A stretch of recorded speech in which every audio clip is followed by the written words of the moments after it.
Okay, everyone, let's get started.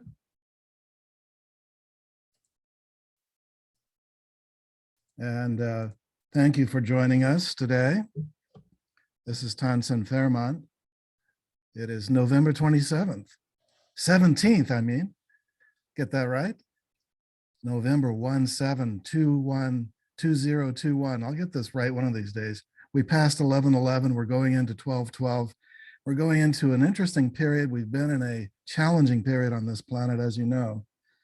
Today, we have the good privilege of my good friend and partner, Randall Hillner, once again as our guest speaker, and we'll be talking about the Natural Law Trust. Those of you who know us well, you know Brilliance in Commerce is a project of La Verite. House of Freedom International Natural Law Trust is our flagship asset protection instrument. And Liberty Debt Elimination System and affiliates and special offers. Members of the Worldwide Charter for Fair International Commerce. And you should see that on the website. It's very interesting. As you can see, there's a list of 9 principles that we agree to and are certified in.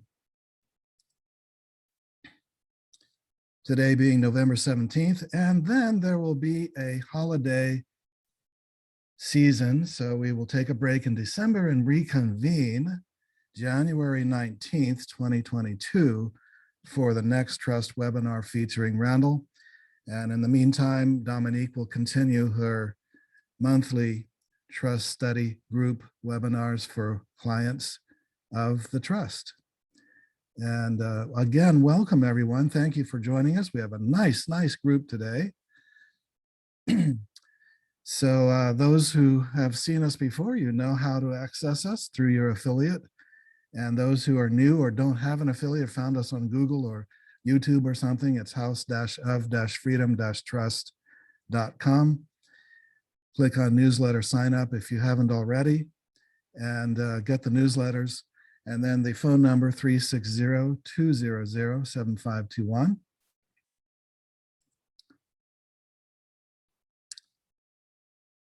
My name is Tansen Fairmont. I'm the founder and consultant on bank instruments programs, former speaker on radio shows, and author. And one of our correspondents from Canada wrote in asking about wealth management and asked me to say a word on this. I'll just say briefly that no, Marianne, we do not provide wealth management services at Brilliance in Commerce. However, we, in a way, provide something even better, which is referral and consultation on how one might best go about receiving the best services out there. It's the difference between, like, if you're an author and you publish a book, the difference between handing over the rights to your book to some big publisher and having them take control of it and design it the way they want to and edit it the way they want to and give you a small portion of the profits on the sale of that book. But if you self-publish it, you keep control and you have a higher percentage. And there are people out there, there are companies out there that provide self-publishing services. And it's the same with wealth management. Here at BIC, we don't actually manage anyone's money, but we do refer you to some of the best services in the world. It's best for you to remain independent rather than turning over all your wealth to a single wealth manager. But we have bank instruments programs. We certainly have the trusts and Randall's consultation on asset protection. And we have a lot of other resources. For anyone who has questions about wealth management, simply send them to us and we may refer you to some of the best experts in the world. For example, paymasters. You need a paymaster. We have some of the best paymasters that we can refer you to. That's just an example, okay? So there are many other things. Send your questions, not in this webinar, but separately outside the context of this trust topic today, and we can accommodate you. Randall is joining us, Director of the Trust Department at Brilliance in Commerce and founder of House of Freedom Trust, White Light Unlimited, People's Public Trust, and the crafter, you might say the designer after decades of study with some of the best mentors and reading some of the best law books and refining that knowledge year after year, we have one of the best trusts in the world because, and Dominique, I have to thank her. Here's Dominique's profile for bringing even more than I knew to my attention, the incredible collection of clauses that are in this trust, clauses that are just not found nowhere else, all in one instrument. Clauses drawn from many, many decades of experience and study, and still to this day, 100% success rate with the trust, knock on wood, meaning never been penetrated, never been invalidated, really cannot be invalidated. And Randall, I am going to turn it over to you and ask you to turn on your mic and speak to us. Today's benefits for the beneficiary topic is the theme. So aloha, Randall. Oh, thank you very much. Welcome. Welcome to Kauai and welcome to today's webinar.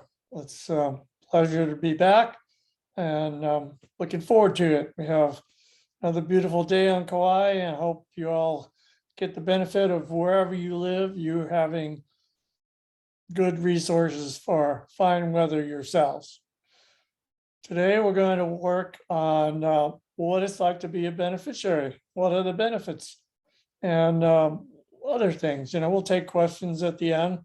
But right now, we're turning it over to the script master and whether we can find some clauses that we can talk about. So anyway, I'll start and I'll say, well, what is it to be a beneficiary? And most of you, and most of the past months that we've been doing this, we've been talking about being the creator, the grantor, and or the trustee, and slightly into the being a beneficiary, but ultimately we haven't focused on a beneficiary. And if we can get some slides up here, that would be good. Otherwise, I'm going to have to go get my script sheet and we'll figure it out. Okay, Randall, here's the next slide. And everybody, hope you can hear me. If you are not familiar with Zoom and you're not hearing very well, you may see where there's a little icon with a microphone where it says mute. There's a little drop down arrow next to that. And if you click on that, at the very bottom of the menu, it says audio settings. And you can open that and you see a slider in there that can turn your volume up, your output volume. So that's just a tip for those who are new to using Zoom.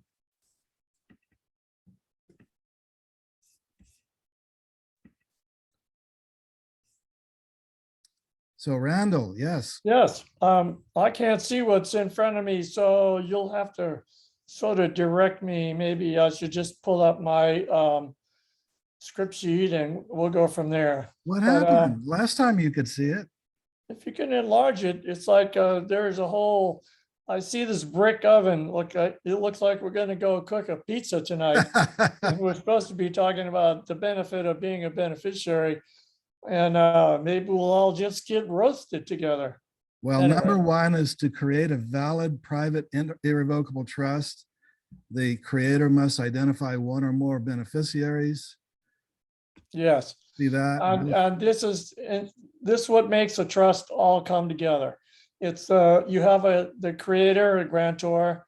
The grantor chooses a trustee, and then in order to make the completion and make the trust complete, there must be a beneficiary. It must be either known or available to anybody that's looking at the trust. It would be useful when the grantor puts it all together. He knows pretty much who he wants to have as his beneficiary.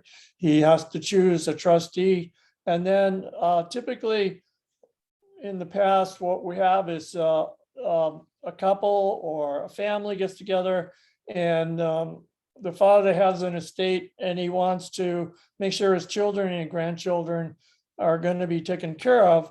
So he'll create a trust. He'll choose his trustees. He'll outline what his intention is, what the true intent that he wants for his estate to grow into. I'm talking about estate. The reason that wise people do choose a trust is because there's no probate. And when you put your estate into a trust, then it goes on effortlessly with the trustees carrying forward the desire of the grantor and going to the beneficiaries. Beneficiaries, of course, will change over time. The trustees will change over time. We all change over time.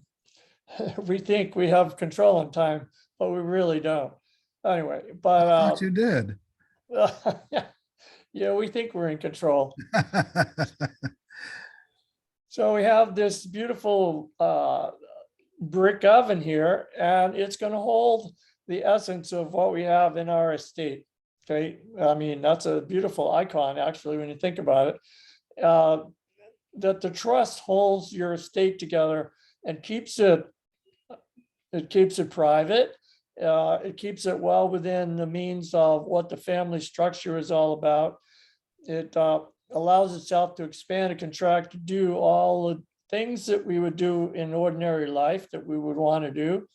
It can create a new business. It can hold assets. It can invest. I mean, there's multiple powers of the trustee that you'll see when you have the indenture. If you have the indenture now, then you know what's in there. And so my referrals typically are, well, what about this and what about that? And I come back and say, well, let's see, how about you go to the trustee powers and we'll take a look at what we need to do to make sure that you understand what it is that the trustee can do, what it is, and what it is the beneficiaries are going to receive. So the reception, the beneficiaries really don't have a say in a matter of the whole trust experience, but they do represent a solid state. In other words, they hold up the foundation. They're along with the trustees, the foundation of this trust, because what they do is they make sure that the trustees carry out the intent of this whole trust process. So they create scrutiny within the trust. They make sure that the trustees are on their toes and are well-versed in their ability to make sure that the trust works effortlessly. They get to enjoy the benefit. And as we know from wealthy estates around the world, most of them being in trust, that the beneficiaries do indeed enjoy a very good lifestyle. So welcome to the world of beneficiaries, and hopefully what we can do with this whole process between what Townsend has to offer and BIC and what I can do with you for making sure that you run your trust properly, is we're going to create a magnificent estate so that all of you, the trustees, the present time beneficiaries, and future beneficiaries can have an incredible lifestyle. So we have another slide. And everyone, we're going to open it up to questions after about a dozen more slides. So be ready for that. Save your questions, write them down, put them in chat, whatever. Randall, for now, would you like to just, before we go to the next one, explain what is the Uniform Trust Code? Well, the Uniform Trust Code is just a glossary. It's a 4-volume set of law structure that I was given a while ago, and it's what judges on the bench refer to when there are questions before it on what some aspect of the trust and what it's doing. So what we have is the Uniform Trust Code. We have the Uniform UCC, the Uniform Commercial Code, which is where all maritime contracts came from. And the trust is essentially a contract in a free state. It's a contract between the trustees, the grantor, the trustees, and the beneficiaries. So in a sense, It is a contract. It's a simple contract. It gets complex depending upon what the wording is and what assets are placed within the trust. But it goes along with the all law process, and it needs to be attended to because the trust has to look out for the beneficiaries. Trustees are on the line to make sure that the trust assets are protected, that if some action has to be taken, the trustees step forward, they take it to court if they need to. But it's not about the trust being taken to court. It's about a misdemeanor or a tort that maybe happens within the realm of their contracts with other people, with third parties, et cetera. So that's how we put it all together, and we have the pillars of the grantor, the trustees, and the base of the beneficiaries. Everyone, I hope you caught that. Randall, thank you. That is very well put, that the trust, we don't know of any instance that the trust has ever been taken to court itself, but it's only, if there had ever been any court action, it would only be the actions of its officers, its trustees, right? Right, that's correct. Mhm. Which is And limited jurisdiction try only for that something here. transaction. Yeah.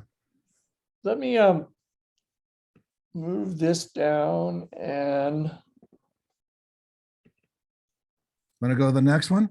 yeah, I'm going to leave you on a little screen, and I have now my notes on the beneficiary. And so just to go back, I'm going to talk about in order to create a proper trust, it has to have beneficiaries.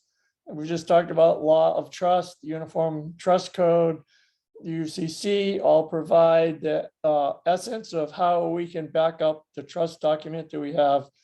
And a private express trust must be for the beneficiary of the benefit of a beneficiary. The trustees can either ascertain or can be found at some point. So the trustees must be able to find out where the beneficiary is so that he can attend to the whole trust document properly. So that's the primary, that's what makes the trust whole, brings it all together. Is you have the grantor has an idea of how he wants to create his estate so that it won't go into probate. It won't stop. It won't have people trying to grumble over it. It'll be straightforward. It'll be in trust. You'll have chosen the trustees. The trustees will step up, will take over, and either the beneficiaries will be taken care of immediately. The trust can be dissolved, given to beneficiaries, or it can go on. And it can be renewed and go on with new beneficiaries and new trustees, or it can be dissolved and the beneficiaries get immediate, they get the immediate results of what was in the trust as an asset. Could be numerous, could be minimal, but there is no probate that has to go through, and the trustees do their duty. So we go to number 2, and we find that the beneficiary is a person who can enforce the trustees to do their fiduciary duty. So that's basically the power of the beneficiary. But if in that, they really control how the trust is going to run correctly, because they make sure that the trustees are going to do a proper job. And if they need help, if the trustees need help in making this happen, that's why myself and Dominique are available to help you with questions around trust property, assets, what does this particular aspect of the trust mean, what the clauses are. And it's a pretty straightforward, but you do have to have some thinking power behind you when you look at the trust document. We have a manual. We have the manual that I supply with a trust document. We have the ebook that Tanzan has gathered together and created, and we have law books that we can always go back to and find out the answers for what we need. Okay, so also the beneficiaries have a right to the trust document. So They can step up and ask the trustees, what have you been doing about the trust? Is it been administrated properly? Do you have an accounting for what's been happening in the trust? All this takes place. It doesn't have to be in the moment, but the trustees must at some point account to the beneficiaries, and that's proper. That's the whole idea. This comes from the common law of 1300, 1400, when the Crusades were going on, and these knights who had property would go off to fight for the king, and the religious powers that were going on at the time. And so they didn't want to leave it empty. So they put it in a trusted hand, which at that time was pretty much was the church.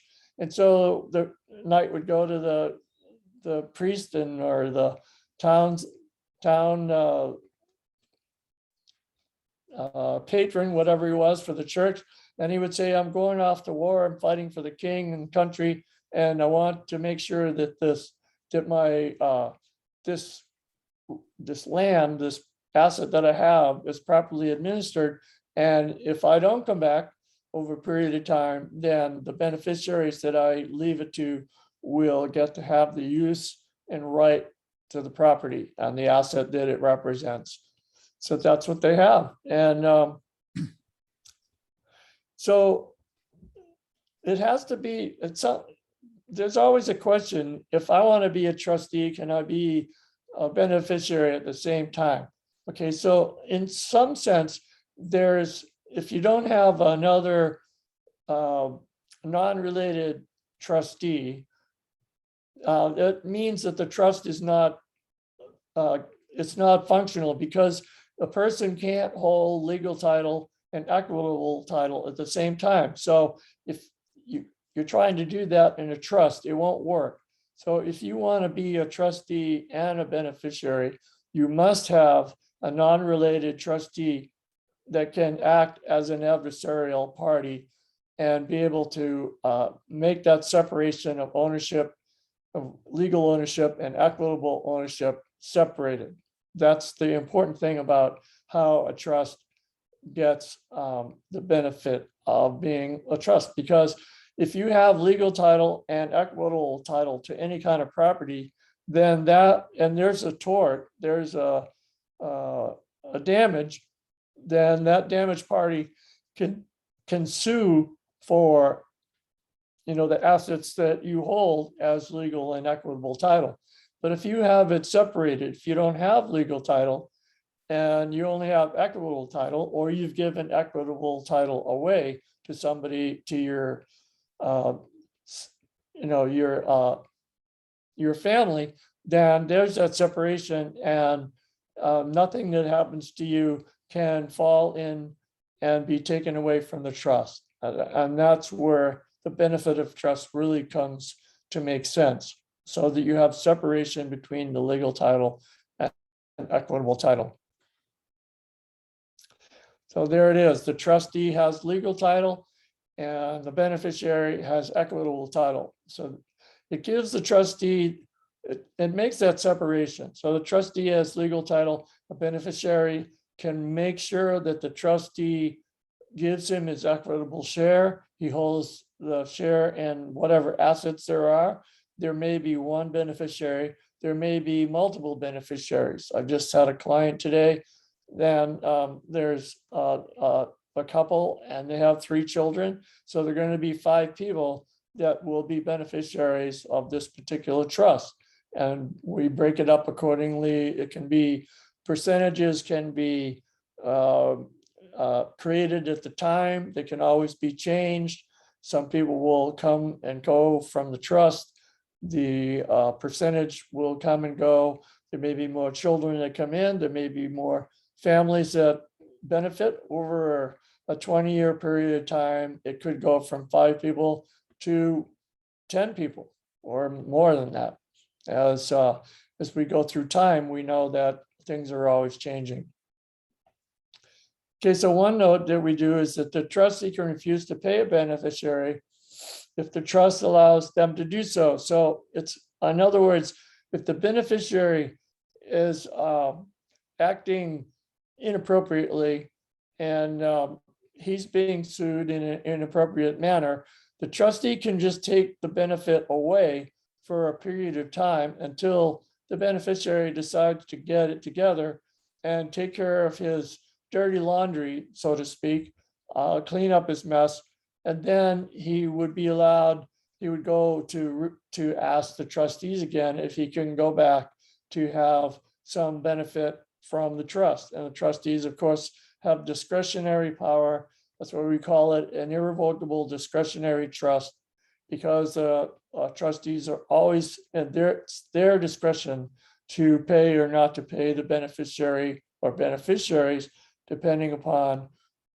their attitude and how they're going through life. So it's called the spendthrift clause. Oftentimes there are people out there that just offer a spendthrift trust. So what that trust does, in a sense, is that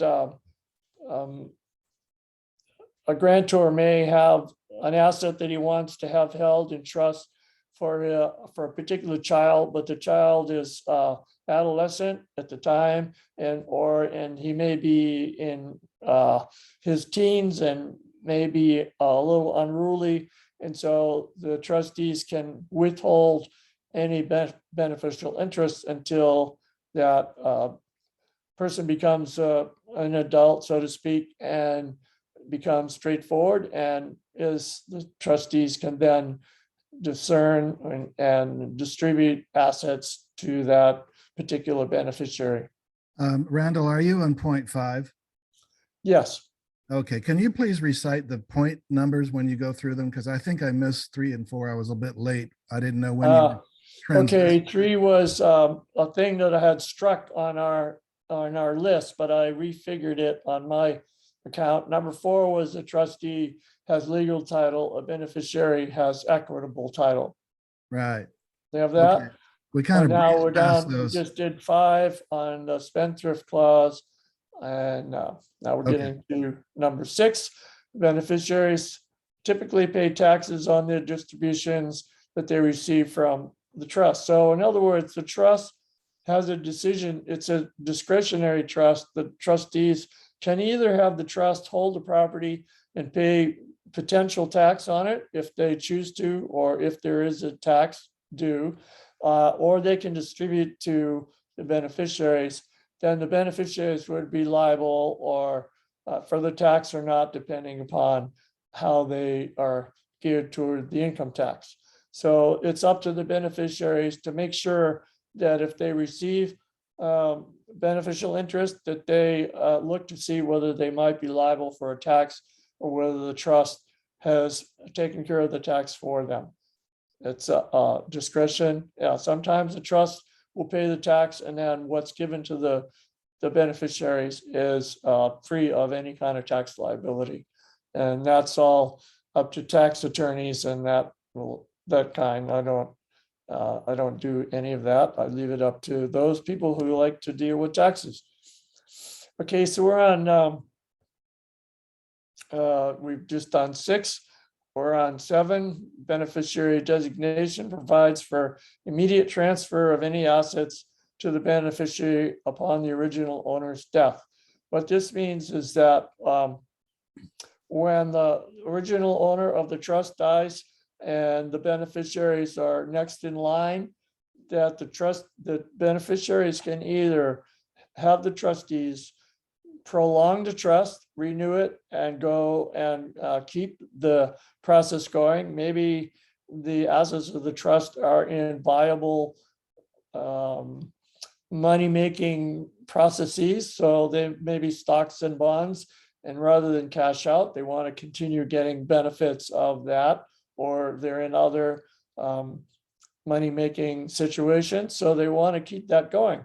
Or they may decide that they want to take the assets that's coming to them, could be a significant amount, and they go and they create their own trust and for themselves and their beneficiaries. So it's very, very open to discussion. It's basically the trustees always being available and being ready to work with the beneficiaries on whether they want to continue or just give it outright. That's there's no probate, so it's very fortuitous for anybody that has a trust in transferring any kind of wealth, as we see that most wealth today is held in trust and goes to multiple beneficiaries. I mean, President was just talking about it today, so I don't know, what he says, but anyway, 7A is beneficial designations bypass the probate process. We talked about that. So there is no probate because there's no death. Just because the grantor dies or one of the beneficiaries dies, it doesn't matter.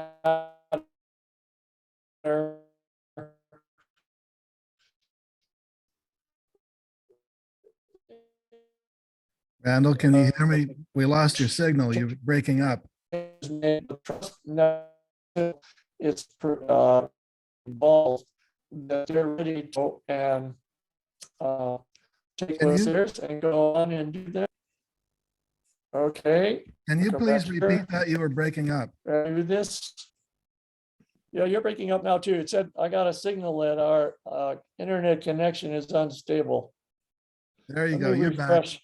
Let me refresh this. Okay.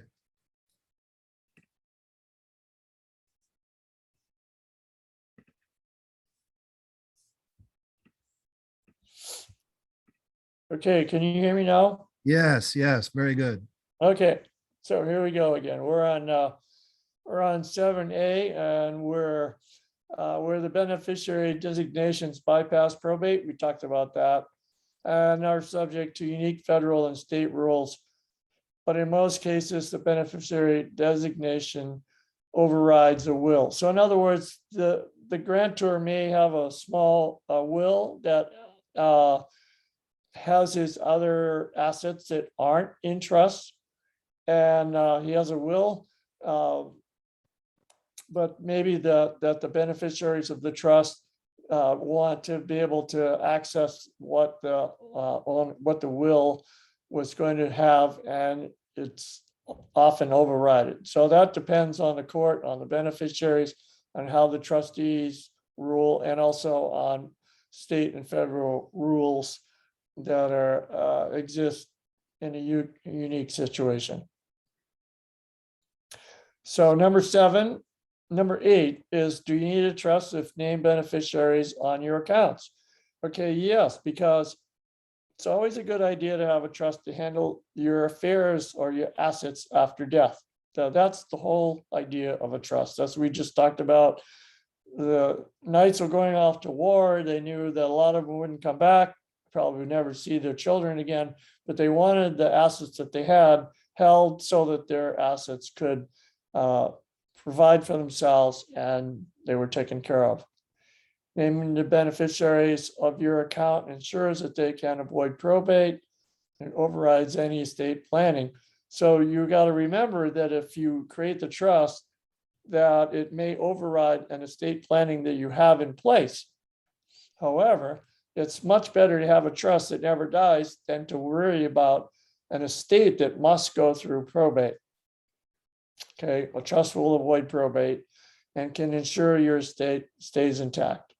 That's uniqueness of the trust. And we've had, well, let's see.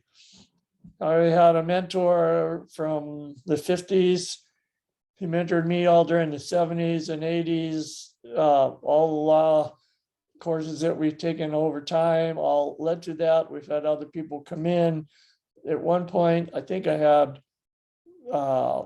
probably 25 to 30 trust documents on my table asking for how best to address the situation in his trust because they were not written very well and they needed some tuning up, which is what we did. So make sure that if you have an estate that you think about a trust. Most of you who are doing this Zoom are definitely looking at the possibilities of having a trust. It's a great place to put all of the assets that Tanzan and BIC offers everybody. And it's a complementary situation. That's definitely for sure. And Randall, I've heard stories that some millionaires have had as much as 50, 60, up to 70% of their estates taken in probate in attorneys' fees and court costs and taxes and all kinds of things. Yeah, there was a great joke going around. And the young attorney comes in and he takes all the folders and he takes them all and he puts them all away. And the father comes in and said, "What are you doing with all those folders? That's how we're going to retire." That was all his wills that he was going to attest to. And he said, the joke is that he just sits on it for any number of years and keeps on getting paid by the estate to take care of the proceeds where the beneficiaries are not getting anything. Yeah. So that's why if you put it in trust and we go there, then we have something to look forward to in the future. Okay, number 9 is generally the life assurance proceeds received as beneficiary due to the death of an insured person aren't includable in gross income, and you don't have to report them. So there you go. There's another reason to have a trust where is the proceeds of the insurance go to the trust, and there you go. Another asset that's added to your equity. Any interest received when you do that, of course, is has to be reported. If the trust will, if you leave all the assets in trust and you take the benefits of the trust, you may be liable. If the trust doesn't pay the tax liability, if there is one, then when you receive the benefit, then it's under your liability to report whatever you're going to do and to take care of your tax situation. So we all want to be very astute in that because we know that certain agencies are not very friendly. Number 10, whom should I name as beneficiary? Okay, minors, disabled people, and in certain cases, your estate or spouse. Avoid leaving assets to minors outright because if they have to be taken care of by an elder anyway. And if you do, a court may appoint somebody to look at the funds and then it's out of your hands. So if you have it in trust already, then whether it's a minor or a disabled person or your spouse or your estate, then you're all set. It doesn't have to go to probate. It's not, there's not the squabble, and the trustees will step in and make sure your estate and or your spouse is taken care of. And again, if you and a spouse want to create a trust, and one of you wants to be a trustee, and one of you wants to be a beneficiary, that's good.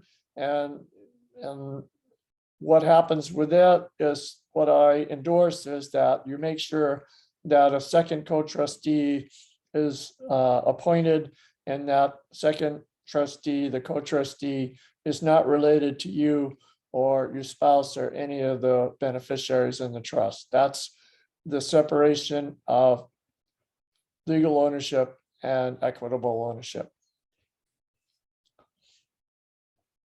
Main benefit of putting your house in trust is that it bypasses probate, which you talked about when you pass away. Any other assets not in trust, whether you have a will go through the probate process. So you might as well put all your valuable assets in a trust. In the trust document that we have a schedule for personal property. So stocks, bonds, gold, silver, anything that we're doing, Bitcoin now.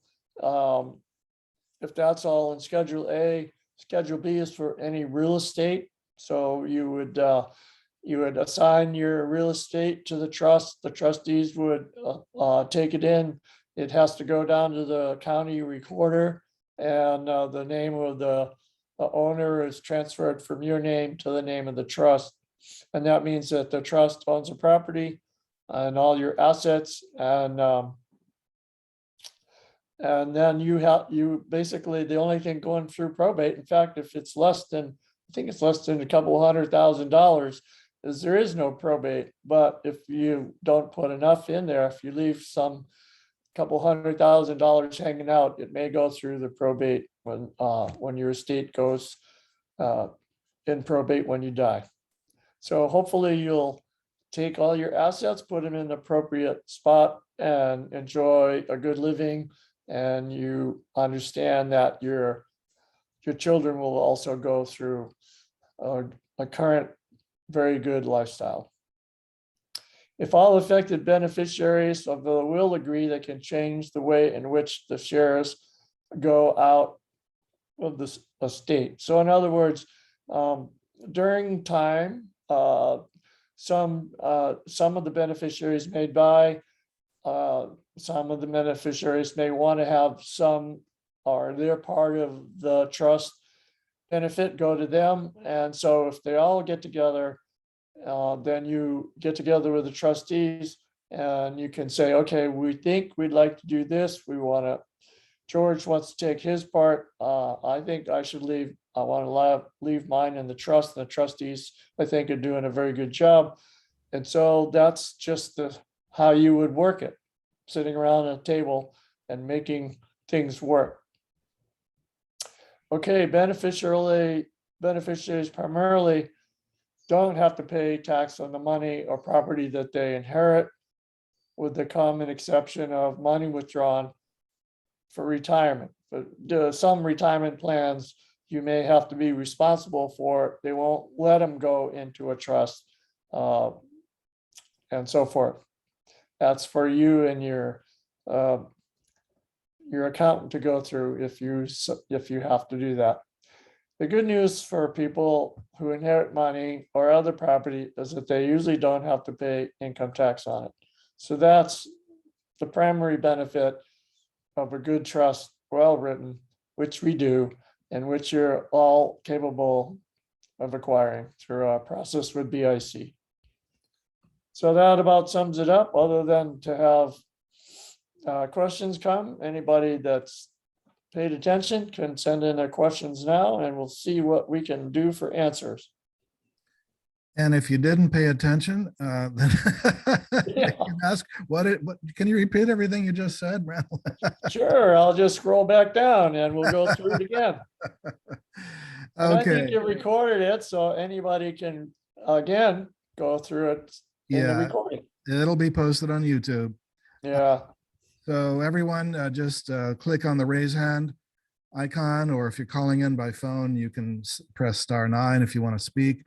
But those who have access to the Zoom link, you can click on the chat also and type your question in chat. And Randall, we have a few coming into chat. The first one sure. is, I as a like Canadian, the crowd that's in front of me, that's for sure. Looks like it's a party happening. yeah, it's a definite party. That's what you do after you have all your assets protected. There we go. As a Canadian living in Panama, does the trust work for me and beneficiaries while living in here? I am liable for any tax incurred while living. I have a friend that believes his religious trust work better than any other trust. So he's a Canadian living in Panama. That's a lady. Her name is Ruth. Okay. And your assets are in Panama, or are they in Canada? In that, what is the bottom line question, please? She wants to know if the trust will work there, and maybe if it's the best way to go because someone else has a religious trust they believe is the best. A trust will work anywhere in a common law contract country. So it's a simple contract, and based on common law and contract law, which is what we talked about with the Uniform Commercial Code. So, and Panama is a free country, and will entertain a lot of business there. Haven't done much in Canada, but it's because it's too cold for me there. But otherwise, the contract is with you, It's not with Canada or it's not with Panama. So it resides wherever you'd like it to. And Panama is a free country, and we have plenty of clients in Canada, and it's working well for them too. In other words, Ruth, any assets that are held in trust are not subject to the tax while they're in the trust. Okay, Randall, we have Irene calling in, so I'm going to ask you to unmute, Irene, and you're on the air if you'd like to speak. Hello, Randall. Yes. Hello, this is Irene. Irene. How are you? I'm fine. I have a few questions. Sure. One is Dominique. She has a workshop that you can log on to and listen to her ask questions. Yes. Okay. How do I enroll in that? Oh, that you'll have to ask Tanzan or Okay. Dominique if she's online, but I think it's very simple. It's posted on the BIC website. Is that correct, Okay. Tanzan? Well, it's posted under password protection for clients. Are you a paid trust client, Irene? I have paid the original trust with Randall. Yes, Irene's from a while ago before we hooked up, so we Yeah. have to figure out how to let her get in as well. Okay, well, you can email us and ask. Otherwise, it's very simple. Just look in the Okay. newsletter, and there's a part in the newsletter where it Okay. says, gives you the link, brillianceandcommerce.com/trust videos, and then you just log in and Yes, Irene was a early client. Yes. Good to And see you. Good to see you again, Irene. yeah, there's so much things to think about. And I would like to ask you, there is somebody talking about a charity religious trust. Do you know anything about it? How's that compared to the natural law trust?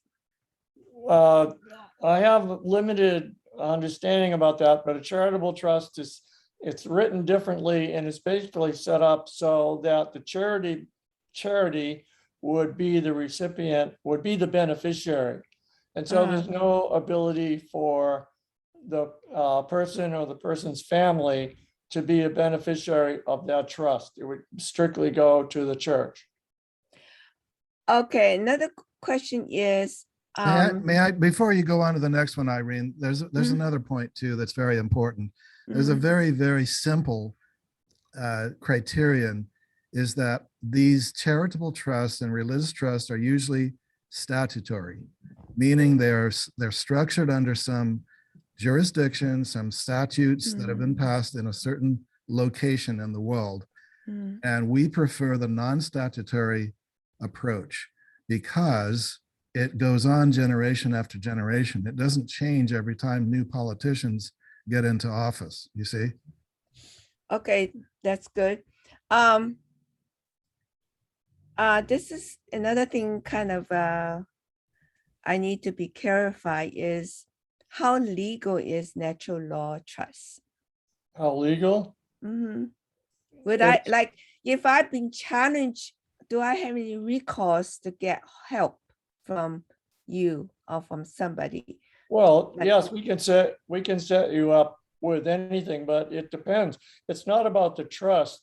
It's about whether you committed the tort, whether you committed the injury or the damage. If you didn't have anything to do with it, then it wouldn't be about the trust. It would be about somebody trying to sue you for some damage that you did. So it wouldn't be the trust that was in question, but if the trust was you and the trust were being sued, then we could set you up in a direction where you could talk to certain people that would help you rectify the matter.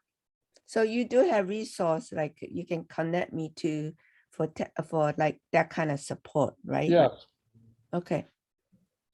And if I have more than one piece of property, do you suggest to have a separate trust for each property or everything in the same trust? I would ask, we'd probably talk privately about the value of those, but if it's Okay. If each one is significant, then I would say, yes, we might break it up into different trusts. If it's, if it's minimal, if it's ordinary in today's standards, then you could leave them all, but the more you break it up, if you have 3 or 4 properties, then I would definitely contemplate or think about having at least 2 or maybe 3 trusts to break up some of that asset and give you more protection. Okay, and there would be no problem open up a bank account. Well, it in depends, it US. depends on the bank, but not typically. And if you have a relationship with a banker, you wouldn't have much problem. Depends on your banker, it depends on the relationship. But I would say that depending on, the value of your property, think about separation so that you have more liability protection on all levels. Okay. So maybe someday I can have a private chat with you. Sure, just send me an email and we'll talk about setting up a time. Okay, thank you, Randall. You're welcome. Thank you, Irene. Okay. We have Clarence, and I'm going to unmute you. And you are on the air if you would like to be. Yes, hello, can you hear me? Yes. Okay, so I'm an American citizen living in Canada the last 20 or so years. And I have bank accounts on both sides. I Yes. want to know if I can use the trust to open bank accounts in Canada and in the US, or does it only have to be one country or one account? No, you can go into any bank in the world with the same trust document and ask to open up an account. Depends on what you're looking for. And I have a couple of clients that live on the border and have US accounts and Canadian accounts on the same trust document. Okay. And when you have a trust, I'm assuming it eliminates the need for this KYC stuff, right? Because when it's a trust, there's no taxes, and so you can send as much money as you want to anyone or any purchases or what have you, and there's no reporting on it, right?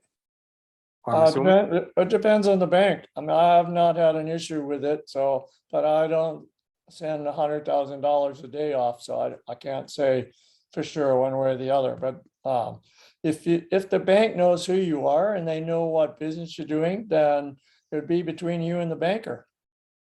I don't know. I don't know what the policy for some banks are and what others. Some are don't have a strict policy. Others probably do. But you have to remember that all the banks are underneath the Fed, Federal Reserve.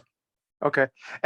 So let's say even so, I'm giving an example of where something like that would be more commonplace is if you wanted to purchase a property outright. So it's obviously a lot of money. So Right. even if they did report it, and then whichever taxation, whether it's the IRS or Canada Revenue, they say, oh, it's a trust, so there's nothing we could do anyway, right? Like even if they look into it and say, oh, it's a trust, then it's not a taxable event. I think any valid sale is not necessarily subject to a tax. I don't know. It depends whether you're selling or buying. But if you're buying and you need to move a couple $100,000, then the bank knows where it's going and what it's going to do. So I don't think it would have an issue with that. But again, it would be depending upon your bank. Okay.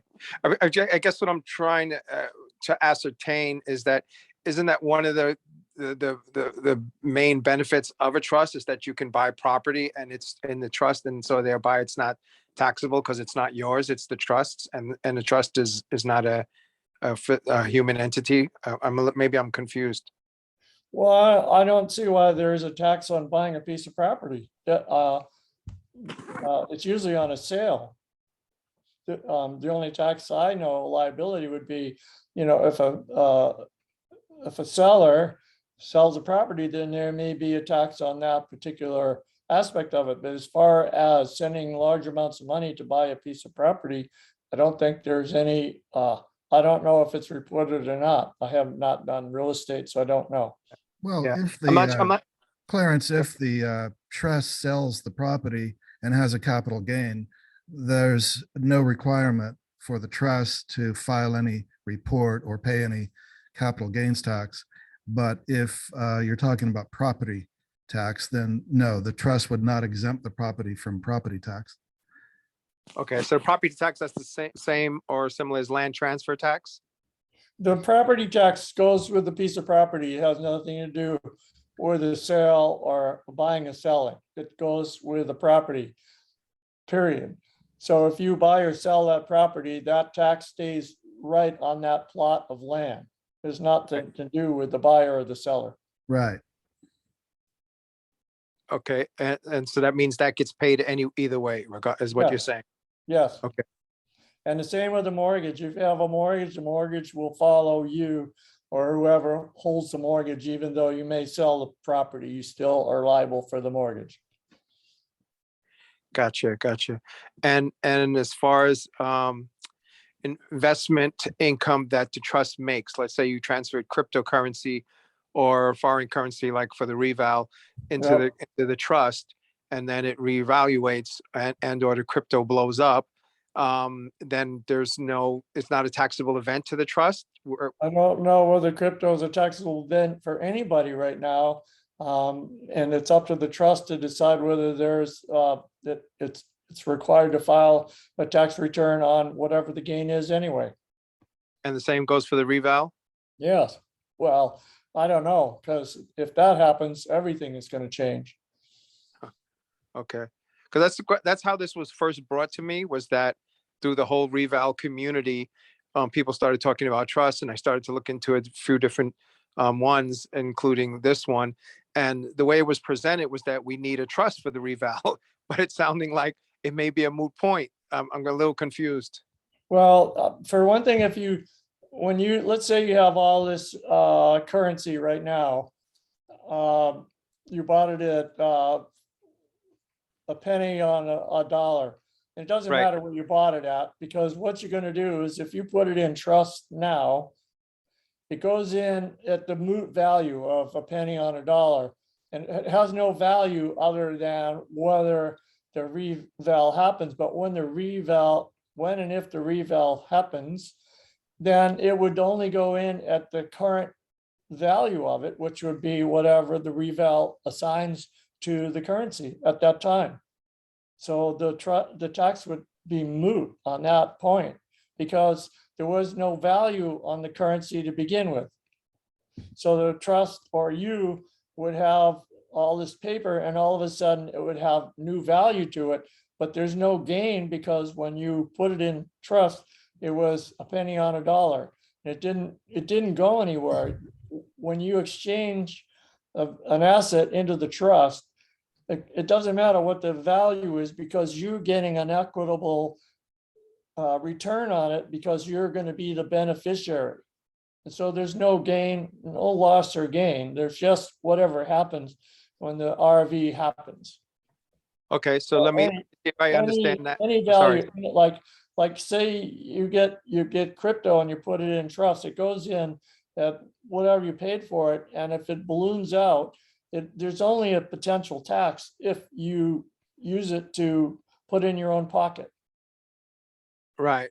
But if it gets reinvested and stays in the trust, and then only the percentages that's dedicated for the beneficiaries, that the taxable event is on what the beneficiaries receive. Right. Okay. And let me understand, if I understand you correctly with the currency thing. I think it sounded to me like what you were saying is, if you have $1,000 of Iraqi dinar, doesn't matter what the price was when you purchased the $1,000 or the reval, it's still $1,000 in the trust of dinar. Well, Even it though would be whatever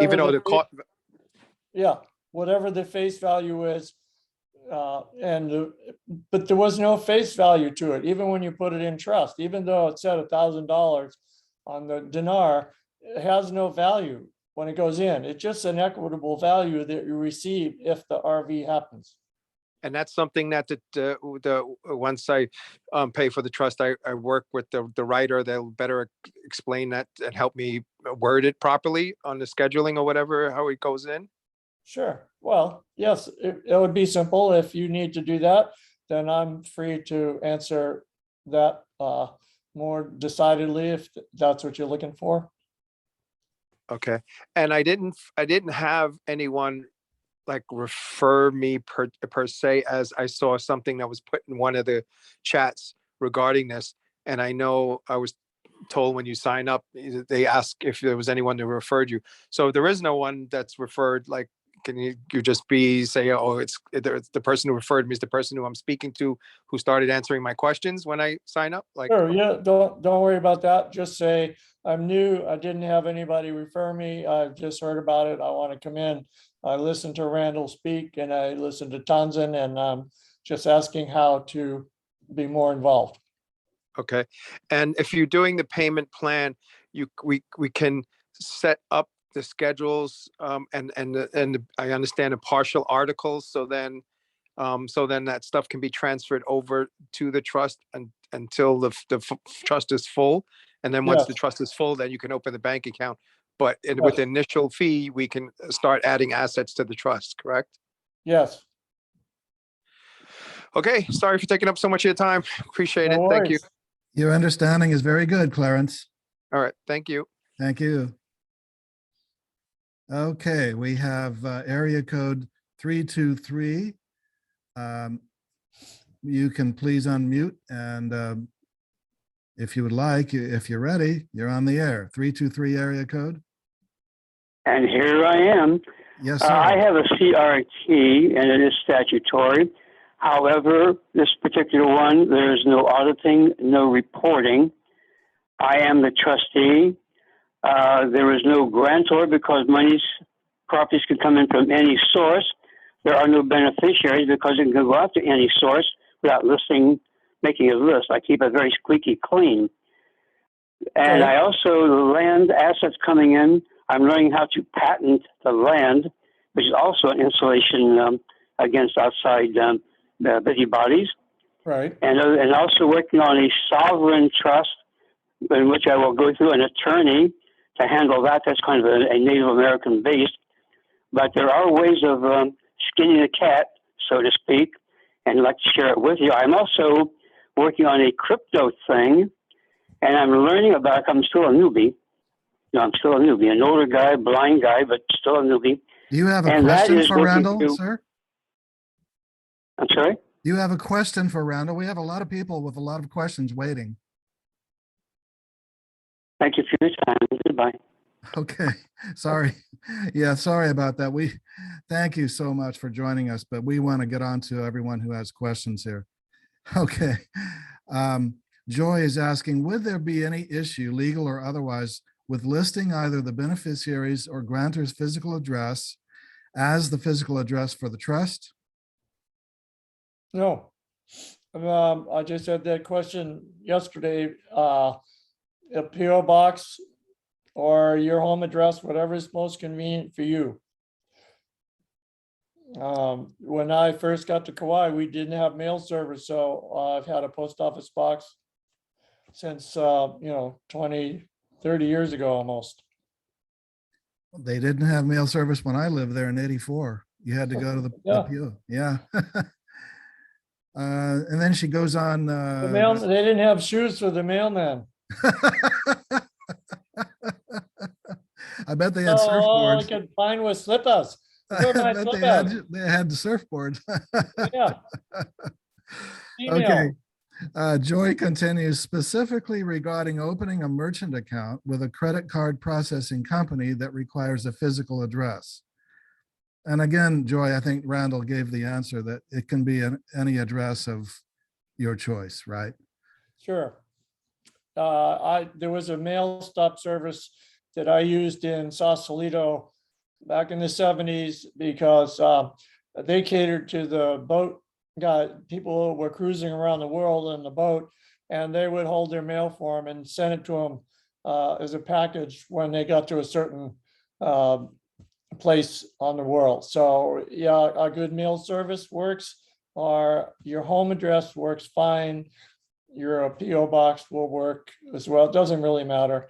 When we put it on the trust document, it's best to put your physical address because that's where you are, but it doesn't have to be. It can be a PO box. it doesn't really matter because you can change it at any time to any place, because you're taking the document maybe around the world with you and you're using it wherever you go. It's not really in one place. Thank you. And she continues, we, the trustees, work from home and do not want to use our home addresses as the business address when opening a merchant account. Fine, just Yeah. you get a PO box or find a mail service. That would be the best for privacy and separation. Yeah, UPS, they provide that. Okay. We are also avoiding the expense of paying an office rental just to have a separate. So yeah, I think Joyce, Right. he answered your question. Okay.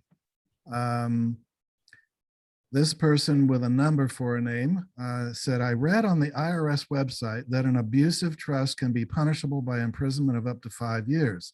Has there been anyone gone to prison for this? Not that I know of. I'm sure people, well, if you abuse the trust and you abuse the privileges of it, then it's possible the IRS will look for you, or any, the feds will always be looking for renegades. But that doesn't mean you're gonna go to prison or they're gonna even come looking at your door if you do it properly. Randall, one of the things we've so appreciated about you is that, knock on wood, you have guided people to stay out of trouble. And so Part far, of my so job, good. thank you. So far, so good. Yeah, we tend to stay out of trouble, ladies and gentlemen. Not worth Okay. it. And Claire, I'm in the UK in a small group looking at setting up a trust with you. It's late, so can't speak as well. Will wake my fiance up. Do you have any recommendations for bank accounts, as none seem interested or are asking for onerous things? Please speak about how you set up bank accounts for trust.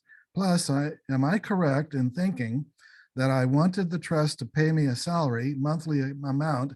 Is that then taxable on the beneficiary, i.e. if I was the beneficiary? Yes, you can, well, I don't know about setting up a bank account.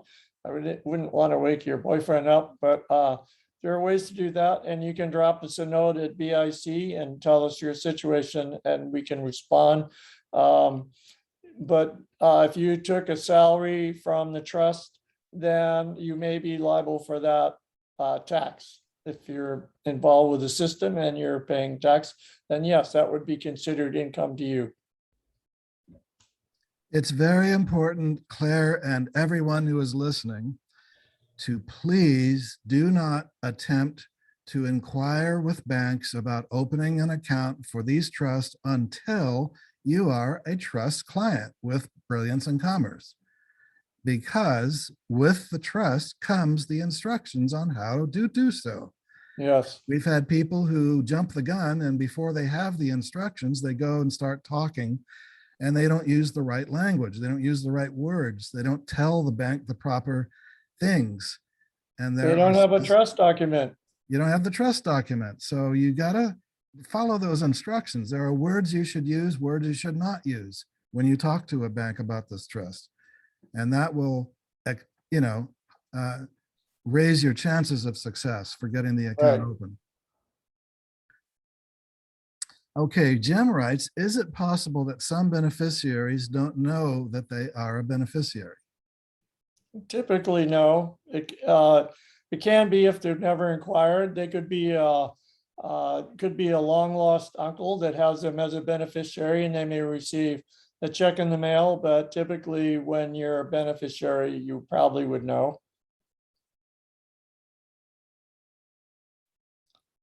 Yeah, that's a good point, Randall. Thank you. So it's possible, but it's not, usually the case. Typically, you're included in the process of the trust.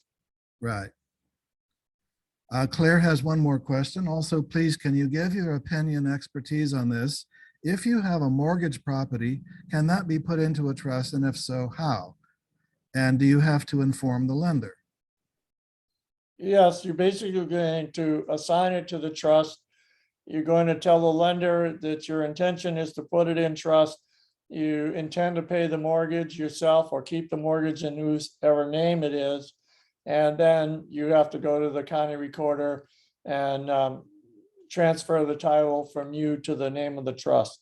And yes, it'd be appropriate to tell the lender that you're about to do that, and they may come back with different answers. So you'd have to go to the lender to find out exactly what they want to have happen.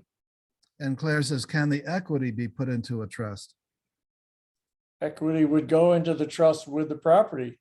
So it would follow the property, and the equity would follow into the trust as well. Because it would be the value, and there's no equity until you go to sell the house anyway. Equity is just, it's an illusion until you go to have a sale price. Mhm. Okay, Bo writes, I'm involved in a project in Costa Rica, which will involve a business with property. Costa Rica is a civil law country.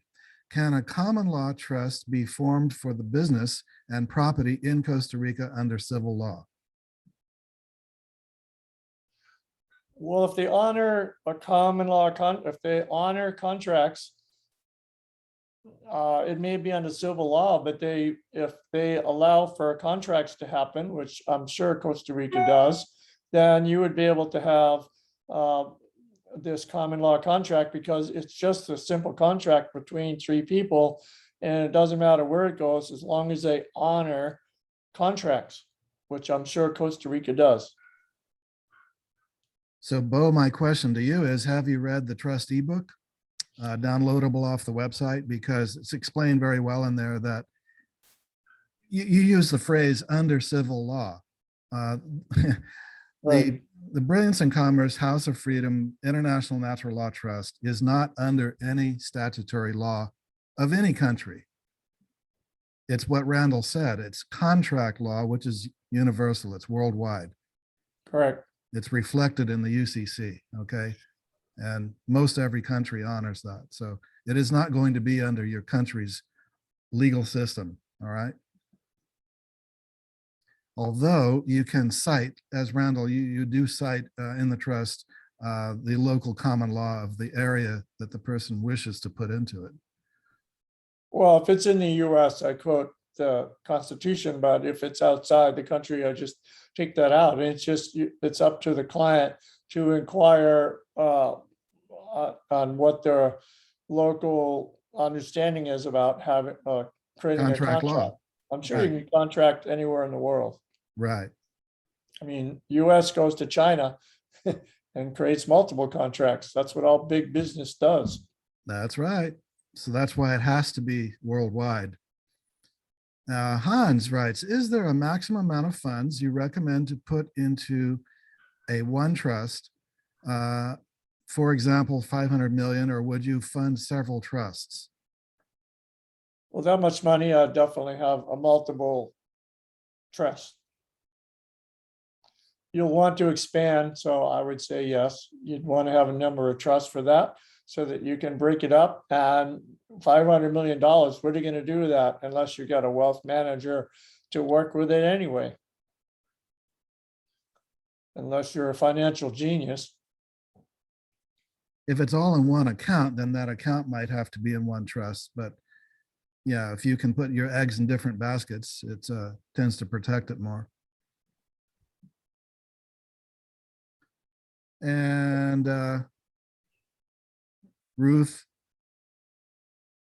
let's see, maybe getting involved in something similar regarding properties. Claire has more questions.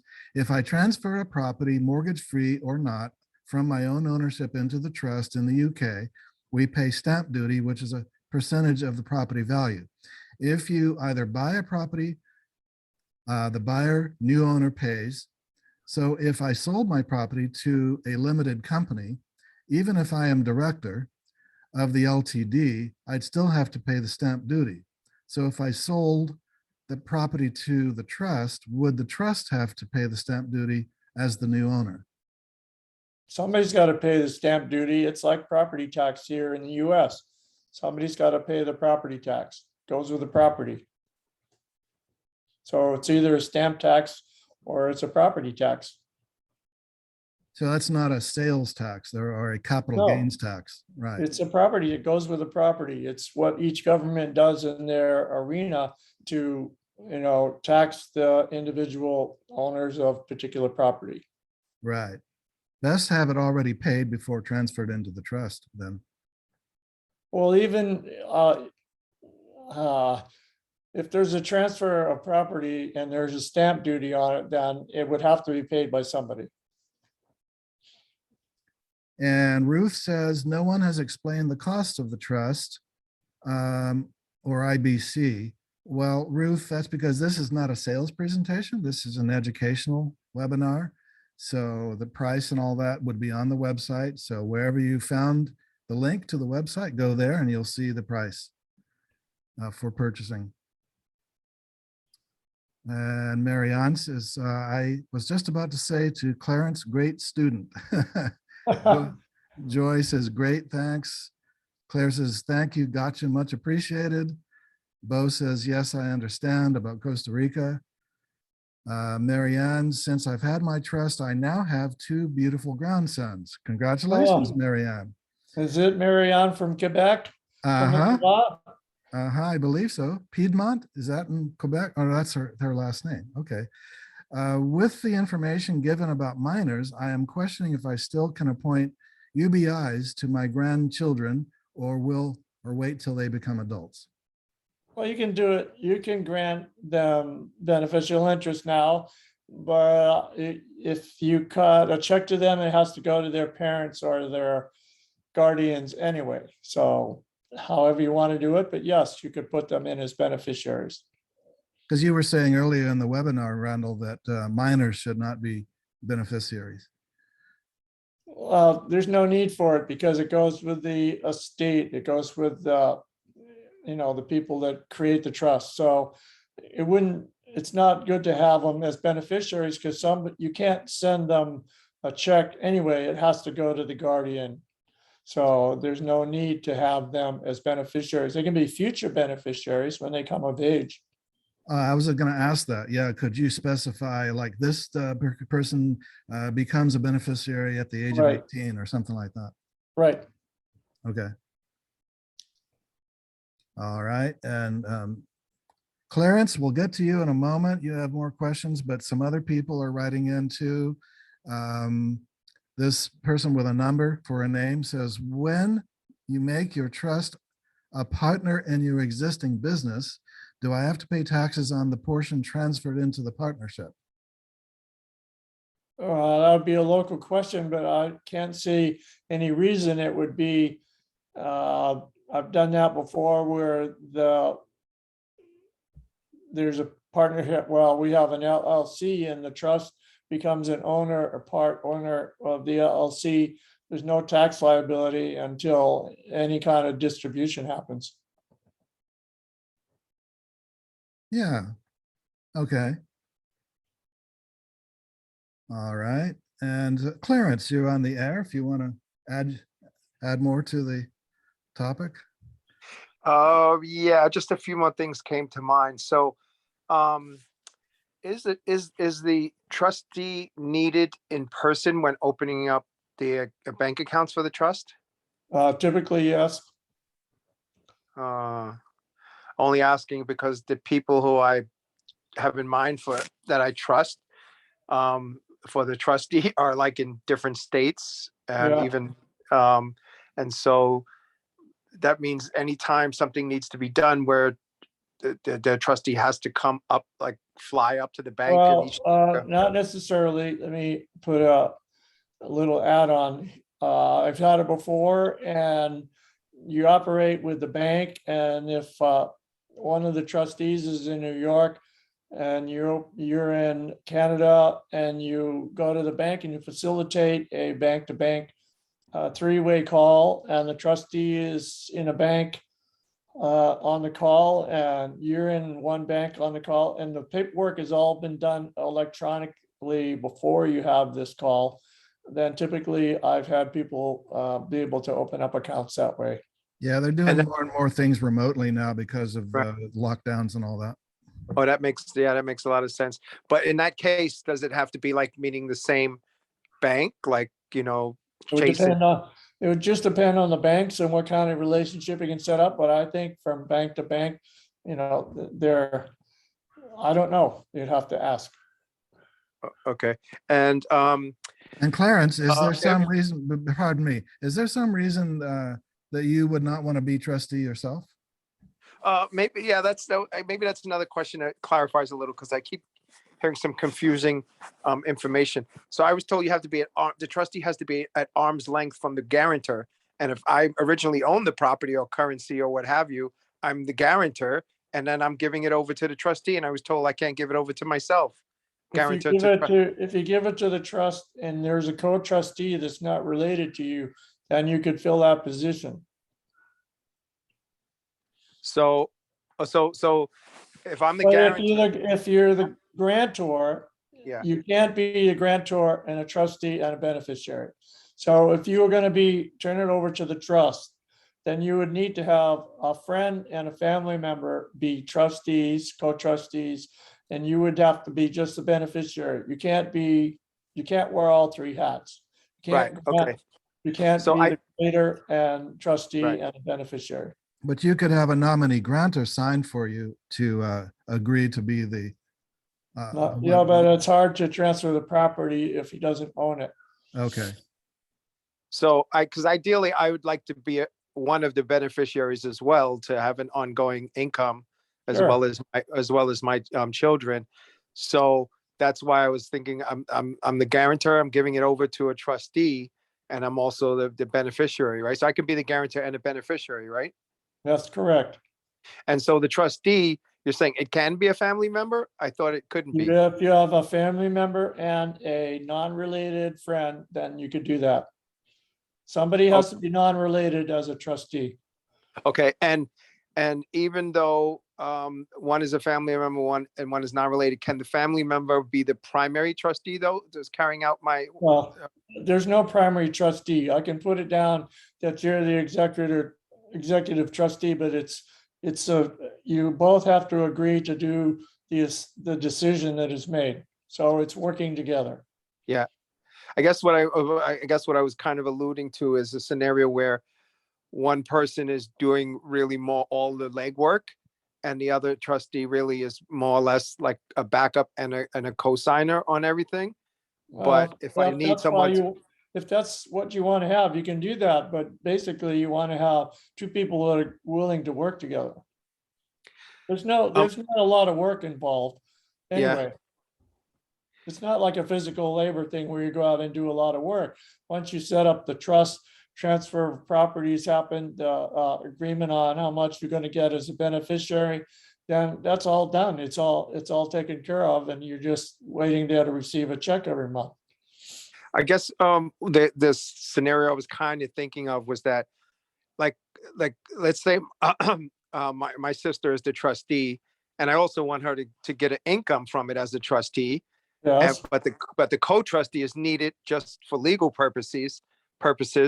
yeah, But I don't really want them to get the income, because my sister's the one who's going to be doing all the real work. You follow what I'm saying? yes, that's possible too. She can do the work and get paid for the work that she does, and the other trustee gets a small stipend for being the trustee. It doesn't mean that he has to get paid the same amount. Okay. All right. That's helpful. And then with respect to the trust itself, so the trust can't have like credit cards and things like that for the trust itself. That's only for beneficiaries of the trust? It would be the trustees that would open. In other words, you're gonna go to the bank with the trust document as a trustee. You're gonna open an account. The account is gonna be under the name of the trust and the name of one of the trustees. And they would get a bank book, checkbook, and a debit card. Okay, and how about credit cards to purchase things underneath the trust? Can you Yeah. purchase like a credit card underneath the Yeah. trust as well? Yes, Okay. All right, so that's like a common thing. It's not like a rare thing. correct. And I Okay. think most banks, when you go to open up an account, you get a bank book and a debit card. Right. A Okay. checkbook and a debit card. Okay. Thank you. Sure. Thank you, Clarence. All right. Well, Randall, we've had a really good day with only about 60 seconds of signal breakup. Otherwise, it looks like it's gone smoothly. Thank you. You look good, good, good. Yeah, it looks like you got lost in the shadows. I can't see your face anymore. I can see as a background. That's because the sun went down and I don't have the light on. Oh, I got it all here in Kauai, you mean? There, I turned the light up a little bit. Oh, there you go. Okay. Well, thank you, everyone. This has been good, good meeting. And somebody says, oh, Marianne, let's say happy birthday to Dominique. Today is Dominique's birthday. Oh, happy birthday, Dominique. Dominique, would you like to say hi to everybody? Are you She there? left. She's I celebrating am. already. There she is. Happy I birthday. am. Hello. Happy birthday. Thank you for the birthday wishes. Happy birthday to you. Happy birthday. Thank you very much. Thank you, Randall. This is really, really wonderful. And I just appreciate both of you so much. Thank you. Thank Good. you. You're welcome. It is mutual. And Dominique, thank you also for all the incredible unseen and behind the scenes, unsung work you've been doing for BIC and their clients, and the trust webinars and the gratitude. Randall and I just love you so much. Right. That's right. You're getting lots of happy Thank you. It's birthday my wishes honor. in the chat. You're getting lots of good wishes in the chat. Thank you. Thank you. All right. Well, those that look outside dream, and those who look inside awaken. So remind us, Dominique, when your next trust study group, I think it's December. I put it in the newsletter. Anyway, you're not, oh, we'll have to unmute you again. Yeah. There we go. Hello. Next seminar is in December. It'll be the second week in December. I'm trying to think if it's like the 10th, the second Wednesday in December. Second Wednesday in December. And Yep, so we're going to review contracts. We're going to Oh, review boy. what it's like for a trustee to contract with a third party. That's a good follow-up for what we just talked about. yes. And Marianne says, Dominique is getting better and better. No way to know which extent this will go. She's on fire. People who join our study class suffer to get exposed to whatever I've been studying that month. How many rabbit holes do you take everyone down? Many. Many. Okay. Well, we'll meet with you in December, and then January 19th, we'll reconvene with Randall. Okay. And thank you, those in England, Claire. It's 1:30 a.m. in UK. Oh. So appreciated you stayed up with us. Thank you. Thank you. Okay. Thank you, Townsend. All right, everyone. Enjoy. Have a good one. Thank you.